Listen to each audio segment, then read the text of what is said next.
Welcome करते हैं आप सभी का आपके अपने YouTube चैनल सार अकेडमी पर।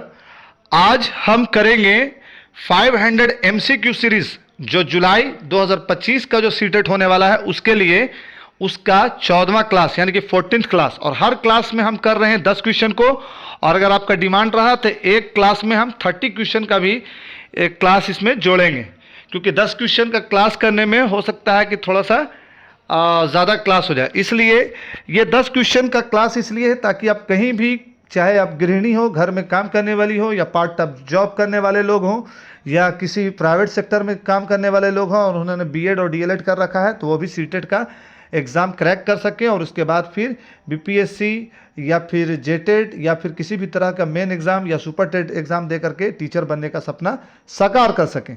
तो आज 500 MCQ सीरीज़ जो बहुत ही बड़ा क्लास है और बहुत ही दमदार क्लास है, और आप लोग अभी तक बहुत सपोर्ट कर रहे हैं और बहुत ही प्यार दिया आज तक आप लोगों ने, तो उसका आज है 14वां क्लास, 14th क्लास, और 14th क्लास में फिर आज हम करेंगे 10 क्वेश्चन को। स्टार्ट करते हैं आज का सीरीज और करते हैं आज का पहला सवाल। सवाल यह है कि बाल केंद्रित शिक्षा शास्त्र का अर्थ है बच्चों को शिक्षक का अनुगमन और अनुकरण करने के लिए कहना। बच्चों को शिक्षक का अनुगमन और अनुकरण, देखिए आप एक बात ध्यान रखिएगा, सीडीपी में बच्चा कभी भी किसी का नकल नहीं कर सकता है, बल्कि अपने स्वभाव और अपने अंदर जो कुछ है उसको एक्सप्रेस कर सकता है, यानी कि वो अपने अभिव्यक्ति को एक्सप्रेस कर सकता है। यहाँ पास एक्सप्रेस करना, बच्चा अपना विचार अगर एक्सप्रेस कर रहा है तो ज़्यादा पॉजिटिव है, किसी का नकल कर रहा है तो निगेटिव वर्ड है। सीडीपी में बच्चा किंग होता है। बच्चा क्या होता है? किंग होता है। बच्चा ही राजा होता है, बच्चा ही गॉड होता है, सब कुछ बच्चा है। तो यहाँ पर समझेंगे सवाल का पहला ऑप्शन जो है अनुगमन और अनुकरण, तो यहाँ पर काट दीजिए, क्योंकि बाल केंद्रित शिक्षा की बात की गई है, शिक्षक केंद्रित शिक्षा की बात नहीं की गई है। बच्चों की अभिव्यक्ति और उनके सक्रिय भागीदारी को महत्व देना। अभिव्यक्ति और सक्रिय भागीदारी दोनों बच्चे के नजरिए से पॉजिटिव वर्ड है, इसलिए इसको हम डाउट में रखेंगे। आगे करते हैं 3 यानी कि सी ऑप्शन को पढ़ते हैं। बच्चों को पूर्ण रूप से स्वतंत्रता देना। पूर्ण रूप से स्वतंत्रता नहीं देना है, बल्कि गाइड करते रहना है। तो यहाँ पर ये सी भी डाउट में है, और बी और सी में कंपैरिजन करेंगे, अगर बी और सी बचा तो पढ़ेंगे चारों।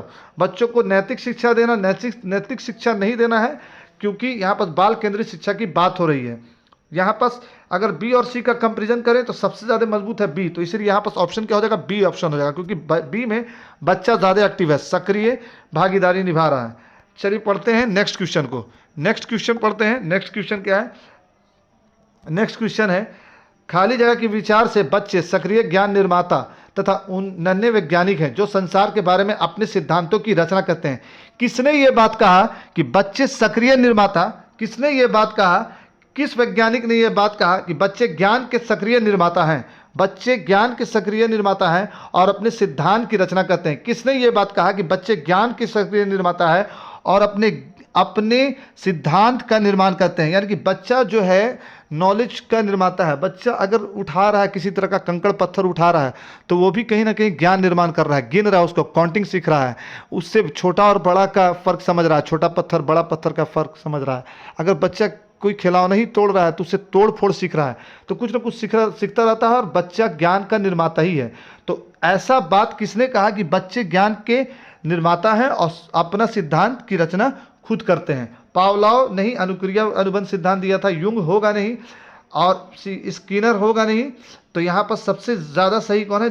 पियाजे है। पियाजे ने क्या दिया था? संज्ञानात्मक, जीन पियाजे ने संज्ञानात्मक सिद्धांत दिया था, संज्ञानात्मक विकास का सिद्धांत दिया था। संज्ञानात्मक सिद्धांत मतलब कि बच्चा कुछ भी देखता है तो संज्ञान लेता है, संज्ञान लेकर के अपने माइंड में एक स्कीमा बना लेता है, एक इमेज बना लेता है। तो यहाँ पर सक्रिय निर्माता और ज्ञान सिद्धांत की रचना करने वाले की बात किसने की थी? जीन पियाजे ने की थी। पावलोव, युंग और स्किनर ने नहीं की थी। नेक्स्ट पढ़ते हैं, इसमें जीन पियाजे होगा। शिक्षार्थी द्वारा की गई गलतियों की त्रुटियां। डिटेल इसलिए नहीं जाते हैं क्योंकि डिटेल वीडियो भी आएगा, और डिटेल इसलिए नहीं जाते हैं क्योंकि ये शॉर्ट वीडियो है और ये सिर्फ और सिर्फ सीडीपी का प्रैक्टिस करने के लिए है।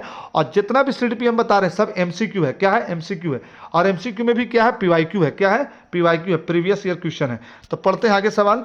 शिक्षार्थी द्वारा की गई गलतियों और त्रुटियां शिक्षक और शिक्षार्थियों की असफलताओं के पूरक सूचक हैं। शिक्षार्थी अगर गलती कर रहा है, लर्नर अगर गलती कर रहा है, तो ये इंडिकेट करता है कि बच्चा और टीचर दोनों ये असफल हुआ। असफल नहीं, गलती कभी भी असफलता की ओर इंडिकेट नहीं करती है, बल्कि गलती जो है सफलता की तरफ पहली सीढ़ी है। एक नंबर से अगर हम फेल हो गए सीटेट में, तो अब आपको क्या करना है, सिर्फ उस एक नंबर को कंप्लीट करने की तैयारी करना है, बीट करने की तैयारी करना है। तो गलतियां को कभी भी असफलता से नहीं जोड़ा जा सकता। तो यहां पर यही गलत हो गया, ये गलत हो गया। इनके चिंतन को समझने के अवसर के रूप में देखी जानी चाहिए। अगर आप टीचर हैं और बच्चा बार बार गलती कर रहा है, तो ये समझ आपको कोशिश करना है, या आपके दिमाग में ये समझ होनी चाहिए कि बच्चा का एरर कहां पास है, और ये एक तरह का आपके लिए अपॉर्चुनिटी है कि बच्चा का गैप कहां है, लर्निंग गैप कहां है। तो ये बी हो सकता है, लेकिन सी और डी पढ़ेंगे, हो सकता है बी से ज़्यादा मजबूत हो जाए। कठोरता से निपटाई जानी चाहिए, छड़ी मार करके नहीं निपटाना। कठोरता एकदम गलत हो गया। बच्चों को कमज़ोर अथवा उत्कृष्ट, बच्चों को डिवीज़न भी नहीं करना है कि तुम कमज़ोर हो, तुम तेज़ हो, तुम फर्स्ट डिवीज़न लाते हो, तुम जीनियस हो, अरे वाह आओ मेरे जीनियस स्टूडेंट फर्स्ट बेंच पर बैठो, ऐसा भी नहीं करना है। तो यहाँ पर बी ज़्यादा सही रहेगा, बी सही रहेगा, क्योंकि बच्चा अगर गलती कर रहा है तो एक तरह का अपॉर्चुनिटी है आपके लिए, ताकि बच्चा का लर्निंग गैप आप पढ़ सकें। भारत में अधिकांश कक्षाएं बहुभाषी होती है और इसे शिक्षक द्वारा खाली जगह के रूप में देखा जाना चाहिए। बहुभाषिकता को टीचर क्या देखेगा, एक सर दर्द के तौर पर देखेगा, या एक ऐसा चीज़ देखेगा कि बहुभाषिकता जो है वो पढ़ाई में रुकावट ला रहा है, या इस तरह से देखेगा कि बहुभाषिकता से क्लास डिस्टर्ब हो रहा है, कोई इंग्लिश बोलता है, कोई तमिल बोलता है, कोई मलयालम बोलता है, कोई भोजपुरी बोलता है, कोई मगही बोलता है। तो इस तरह का जो बहुभाषिकता है वो हम एक तरह का समझे कि क्या है भाई, तो लर्निंग गैप है, या फिर इस तरह से देखेगा कि बहुभाषिकता जो रुकावट ला रहा है, या फिर उसको रिसोर्स की तरह देखेगा। या बच्चा की बहुभाषिकता यानी कि 10 बच्चा अगर 5 तरह का भाषा बोल रहे हैं, तो आपको रिसोर्स की तरह देखना है, एक तरह का संसाधन है ये।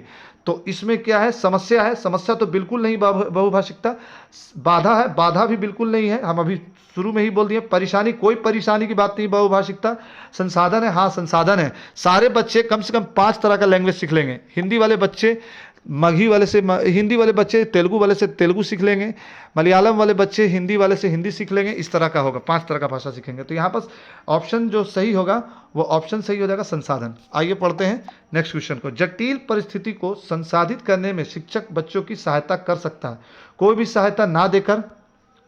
ये जटिल परिस्थिति को संसाधित करने में, संसाधित मतलब क्या, अगर कोई स्थिति जटिल आ गई तो उसको रिसोर्स के तौर पे देखने में शिक्षक क्या करेगा, बच्चे की कैसे सहायता करेगा। कोई भी सहायता ना देकर, जिससे बच्चे अपने आप निर्वाह करना सीखें। कोई भी सहायता ना देकर के आप संसाधित कैसे कर सकते हो।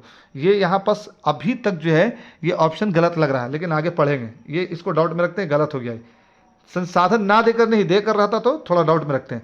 उस पर एक भाषण देकर, बच्चा किसी जटिल परिस्थिति में फंस गया, मान लिया बच्चा 2 + 2 5 लिख दिया, लंबा चौड़ा भाषण देंगे, तुमको जोड़ना चाहिए, तुमको पढ़ना चाहिए, तुम क्यों नहीं पढ़ते हो, अरे उसको प्रॉब्लम सॉल्व करके दिखलाओ कि 2 + 2 5 काहे हो रहा है, 2 + 2 4 होना चाहिए। तो यहाँ पर भाषण नहीं देना, बी गलत हो गया। काज को छोटे छोटे हिस्से में बांटने के बाद निर्देश लिखकर, हो सकता है ये सही हो, लेकिन डी पढ़ते हैं। ये वाला सी वाला सही हो, लेकिन डी पढ़ते हैं। प्रतियोगिता को बढ़ावा देकर और सबसे पहले काज पूरा करने वाले बच्चों को सबसे पहले काज पूरा करने वाले बच्चों को पुरस्कार देकर बिल्कुल नहीं। बच्चे को एक्सटर्नल मोटिवेशन देना ही नहीं है, यानी कि पुरस्कार बहुत बाद में देना है, सबसे पहले उसको इंटरनल मोटिवेशन देना था। एक्सटर्नल मोटिवेशन को काटिए, हो गया सी सही। सीडीपी में एक बात आप लोग याद रखिएगा कि सबसे पहले ऑप्शन को काटना सीखो। अगर ऑप्शन आप काट लेते हो, हटा देते हो, तो जो बचेगा वो आंसर सही होगा और आपको क्लियर करने में आसान होगा। सीडीपी में डायरेक्ट सही आंसर नहीं खोज सकते हैं। सीडीपी में कभी भी ऐसा नहीं पूछता है कि बिहार की राजधानी है तो 4 ऑप्शन दे दिया, रांची, पटना, कलकत्ता और कहीं और दे दिया, तो नहीं, आप तो छठ से बिहार की राजधानी पटना लगा दीजिएगा, ऐसा सीडीपी नहीं है। सीडीपी में चारों ऑप्शन सही होता है, लेकिन मोस्ट अप्रोप्रिएट जो होता है उसको आपको लगाना है। तो सबसे पहले ऑप्शन को काटना सीखिए। 6 नंबर का, शिक्षार्थी से यह अपेक्षा करना कि वे ज्ञान को उसी रूप में पुनः प्रस्तुत कर देंगे जिस रूप में उन्होंने उसे ग्रहण किया है। आप बच्चे से ये एक्सपेक्टेशन रखते हैं कि आपने जो समझाया ठीक उसी तरह से बच्चा भी रिप्रेजेंट कर देगा, तो आप टीचर नहीं हैं, आप बेवकूफ़ हैं और बच्चे को मशीन बनाना चाहते हैं। ऐसा बिल्कुल नहीं हो सकता है। एक प्रभावी आकलन है, ऐसा सोचना एक प्रभावी आकलन नहीं है, समस्यात्मक है, क्योंकि व्यक्ति अनुभव की व्याख्या करते हैं और ज्ञान व ज्यों के ज्यों पुनः उत्साहित नहीं कर सकता है। हो सकता है बी सही हो, क्योंकि ये एक तरह का समस्या है आपके दिमाग में कि आप सोच रहे हैं कि उसी तरह का डील कर दे। अच्छा है, क्योंकि जो भी हमारे मन में है हम उसे रिकॉर्ड करने लगते हैं। ये सी नहीं होगा, डी। अच्छा है, क्योंकि वह अच्छा तो बिल्कुल नहीं, अच्छा दोनों काटिए, यहाँ पर हो गया बी सही, क्योंकि एक तरह का समस्या है। अगर आप ये चाहते हैं कि बच्चा उसी तरह से डील करे जैसे आपने डील किया, ऐसा नहीं हो सकता है। 7, जब शिक्षार्थी जब शिक्षार्थियों को समूह में किसी समस्या का चर्चा का अवसर दिया जाता है तब उसके सीखने का वक्र स्थिर रहता है, अवनत होता है, समान रहता है या बेहतर रहता है। देखिए, बच्चे को आप ग्रुप में बैठा दिए, कोई टास्क दे दिए और बच्चा अपने ही में डिस्कशन करके कुछ सीख रहा है, तो इसमें बच्चा का जो ज्ञान होता है वो स्थिर रहता है, चर्चा कर रहा है, तो तब सीखने का वक्र जो होता है वो स्थिर रहता है, बेहतर होता है, अवनत होता है या समान रहता है। इस पर आप टिक लगाएंगे। तो देखिए, स्थिर तो रहेगा नहीं, कुछ ना कुछ तो बदलाव आएगा ही। अवनत होगा नहीं, अवनत उन्नत अवनत यानी कि पीछे की तरफ जाएगा तो बिल्कुल नहीं होगा। समान तो बिल्कुल नहीं होगा, बल्कि बेहतर होगा, यानी कि ग्रुप में बच्चे बेहतर तरीके से सीखते हैं। ग्रुप डिस्कशन में जीडी में बच्चे बेहतर तरीके से सीखते हैं। आप भी जब अगर आप बच्चे बने रहिएगा, बीपीएससी का तैयारी कीजिएगा, बीपीएससी टीआरई का तैयारी कीजिएगा या फिर सुपर टेट का तैयारी कीजिएगा, तो आप ग्रुप ज्वाइन कीजिएगा। ग्रुप में जीएससी सबका ग्रुप चलेगा, तो उसमें आप याद रखिएगा कि जब आप ग्रुप में रहते हो तो आपको सारा जीएस याद रहता है पूछताछ वाला में। तो ये बात है कि बेहतर होता है, ठीक है। डी ऑप्शन सही। विकास की गति एक व्यक्ति से दूसरे में भिन्न होती है, किंतु यह एक खाली जगह के नमूने का अनुगमन करती है। ये बात सही है कि विकास की गति एक व्यक्ति से दूसरे व्यक्ति में भिन्न होती है, लेकिन खाली जगह के अनुगमन करती है, नमूने के तौर पर अनुगमन करती है। अव्यवस्थित, अप्रत्यवस्थित, क्रमबद्ध और व्यवस्थित, एड़ी से चोटी की ओर। विकास का जो क्रम है वो क्या है, इसमें सवाल इसी तरह का कुछ है। तो यहाँ पर सही होगा क्रमबद्ध और व्यवस्थित। विकास जो होता है वे क्रमबद्ध होता है और व्यवस्थित होता है। तो option number C more appropriate होगा, ज़्यादा सही होगा। 9, विकास के लिए निम्नलिखित में से कौन सा एक उचित है। सामाजिक सांस्कृतिक संदर्भ विकास में एक महत्वपूर्ण भूमिका का निर्वाह करता है। ये हो सकता है कि सही हो, लेकिन इससे अच्छा अगर ऑप्शन मिलेगा तो उस पर लगाएंगे। विकास एकल आयामी है, एकल आयामी नहीं है, बहुआयामी है। विकास पृथक होता है, पृथक नहीं होता है, विकास को पृथक नहीं किया जा सकता। विकास जन्म के साथ प्रारंभ होता है और समाप्त होता है। जन्म में ही प्रारंभ होता है, जन्म में ही समाप्त हो जाता है। क्या ये आपको सही लग रहा है? जन्म से मृत्यु तक चलता है तब सही होता, तो डी भी गलत हो गया। वॉर्म टू टर्म चलता है तो डी भी गलत हो गया, बी भी गलत हो गया, सी भी गलत हो गया, तो ए सही हो गया। आप पढ़ते हैं 10वां। व्यक्ति में एक दूसरे से भिन्नता क्यों होती है? जन्मजात विशेषताओं के कारण। व्यक्ति में एक दूसरे से भिन्नता क्यों होती है? जन्मजात विशेषताओं के कारण, वंशानुक्रम और वातावरण के बीच अन्योन्य क्रिया के कारण। जन्मजात विशेषताओं के कारण तो बिल्कुल नहीं होगा, तो यहाँ पास जो फर्स्ट ऑप्शन है उसको हम काट के ही देखेंगे। वंशानुक्रम और वातावरण के बीच अन्योन्य क्रिया के कारण, ये भी ठीक है, हो सकता है, लेकिन सी पढ़ेंगे। इसको डाउट में रखते हैं लेकिन सी पढ़ेंगे। प्रत्येक व्यक्ति को उसके माता पिता के जीनों का भिन्न समुच्चय प्राप्त होने के कारण। देखिए, माता पिता का जीन तो प्राप्त हुआ, इसीलिए तो आप के अंदर व्यक्ति भिन्नता है। किसी का बाल घुंघराला है, किसी का बाल सीधा है, किसी की नाक खड़ी है, किसी की नाक चिपटी है, ये तो है व्यक्ति भिन्नता। जिन के कारण तो होता ही है, लेकिन उसी जिन में वंशानुक्रम भी आ गया, तो यहाँ पर ज़्यादा मजबूत तो यही है ना, वंशानुक्रम भी तो वही आ गया जिन में, तो यहाँ सी भी गलत हो गया। खाली वातावरण भी गलत हो गया। तो जो व्यक्ति की भिन्नता होती है वो भी सही हो जाएगा, वंशानुक्रम वातावरण के बीच अन्योन्य क्रिया के कारण।